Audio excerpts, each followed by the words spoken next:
পাকিস্তান জিন্দাবাদ ও পাকিস্তান সেনাবাহিনীর প্রতি সমর্থন জানিয়ে সোশ্যাল মিডিয়ায় বিতর্কিত পোস্ট করে গ্রেপ্তার কাছাড়ের জলাগ্রামের বিলাল আহমেদ।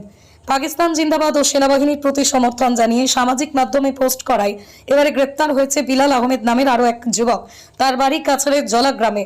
শুক্রবার বজরং দল পশ্চিম কাছাড় জেলার পক্ষে বিলাল আহমেদের বিরুদ্ধে বিহারা পুলিশ অনুসন্ধান কেন্দ্রে এক মামলা দায়ের করলে ওই রাতেই পুলিশ তাকে গ্রেপ্তার করে। বর্তমানে কালাইন থানায় রেখে টানা জিজ্ঞাসাবাদ চালিয়ে যাচ্ছে পুলিশ। কাছাড়ের জলাগ্রামে এলাকার বাসিন্দা বিলাল আহমেদ তার ইনস্টাগ্রাম অ্যাকাউন্টে একটি বিতর্কিত দেশবিরোধী পোস্ট করেছে।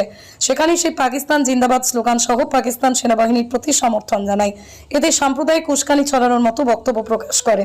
বিলাল আহমেদের এই ধরনের পোস্ট শুধুমাত্র সামাজিকভাবে দায়িত্বজ্ঞানহীনতা নয়, বরং এটি ভারতীয় নাগরিক সুরক্ষা সংহিতার বিভিন্ন ধারার অধীনে দেশদ্রোহিতা এবং সাম্প্রদায়িক বিদ্বেষ ছড়ানোর মতো গুরুতর অপরাধ হিসেবেও গণ্য হতে পারে বলে মনে করছেন বজরং দলের কর্মকর্তারা।